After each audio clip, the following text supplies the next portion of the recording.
dib u curashadii baan taageersanahay aan ku soo laabma haddaba dib u curashadii maxay keentay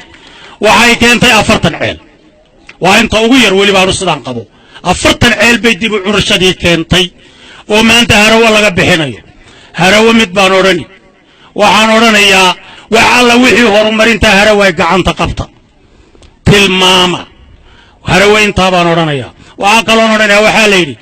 nin maali lama gaaro nin sanad lama gaaro nin waligaaba lama gaaro nin maali lama gaaro maalinka dagaalka ka faras fiican lama gaaro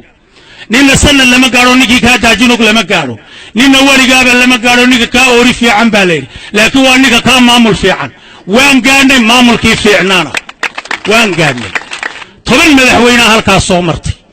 dawladaha dib u dhacay kililada dib u dhacay baan maanta loo oran jiray maanta maxaan noqonay